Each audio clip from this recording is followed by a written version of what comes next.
So young people coming in have a different perspective on life than a lot of other people.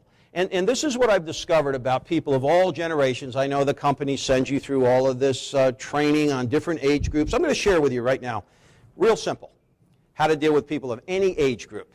It all has to do with the values that people have, okay? You have values, I have values, and I have got to respect your values. Don't have to like them, don't have to understand them, but I do have to respect that you've got them. In many cases, it's as simple as just turning the binoculars the other way. You know, some of you may have kids or grandkids, and they get those little pair of green or blue binoculars, and they always seem to look through them the wrong way, don't they? And what do we do as well-intentioned parents and grandparents? We say, no, no, Johnny, you're doing it the wrong way, and we turn them around. They were seeing the world the way they wanted to. And we kind of change that on them. So in many cases, it's just as simple as getting somebody to turn the binoculars the other way. The problem is, somewhere along the line, young people don't trust us the way they used to because it appears that companies don't respect us. So they come into the workplace not trusting us, and why should they? Why should they? I mean, they come into the workplace, so they're skeptical. Do you know where the bottleneck is in your organization? Go, I said, then it's probably you. Because ultimately what happens here is if the person knows it needs to be done, they'll go around that supervisor's back to get the job done right, won't they? And so in an environment of fear, you're not going to get pristine information. And quite frankly, guys, in the business you're in, you can't have any gilding. You've got to get precise information. But if I'm afraid to tell you this, or, ooh, you're in another one of your moods, and I don't want to tell you that today, that can affect performance dramatically. I did a program with a pharmaceutical company, and I thought this was kind of interesting. At the head of the table is the president of this drug company. Directly to his right was the vice president of HR, not the vice president of global development, not the vice president of R&D. It was the vice president of people. Isn't that true?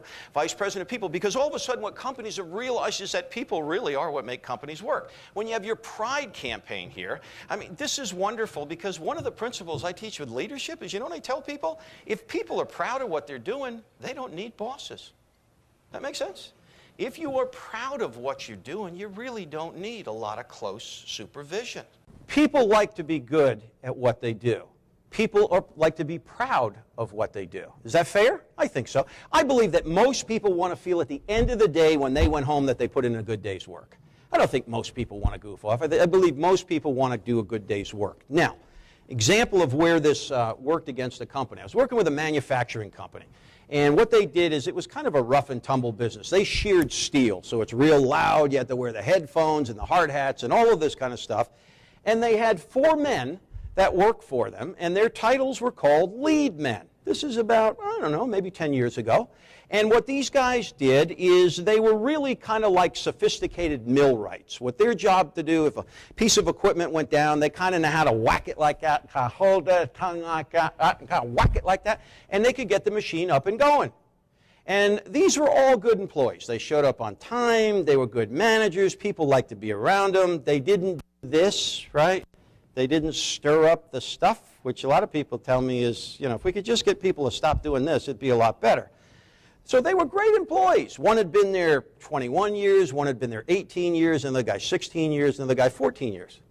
All of a sudden, these guys are stirring up the stuff, they're showing up late, you know, they're sticking sticks in people's spokes. And it got like, what's the problem? Why are these guys become such miserable employees? Well, what these guys found out, I got somebody laughing back there, sounds like he's already been there.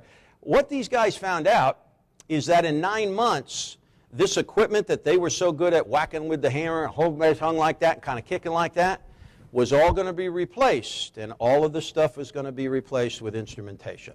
Okay? It was all going to work like this. No more this, all like this. Well, here's the problem. 3 of those 4 guys couldn't really read. One of them couldn't really do numbers that well. So what did these guys realize?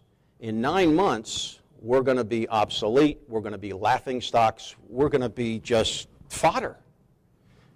The company found it out, and I have a lot of admiration for this company and what it did. It took a retired first grade school teacher, first grade, and they paid her to do leadership training for these 4 men. And 3 times a week, they went to leadership training, and she taught these guys how to read. Now, that's an incredible investment on the part of that company. Now, most companies say, well, what the heck with them? If they can't read, we just got to get rid of them. Here's what they said. 23 years ago, when John came to work for us, he didn't have to read. He just had to do this. So as far as we're concerned, job training is teaching these guys how to read. I know you all could have been somewhere else today. I am delighted to have you include me in your Pride program. And remember this, when somebody says something to you, it means something to them. This means a lot to me. You've been a wonderful audience. God bless. Thank you. Thank you. Thank you very much.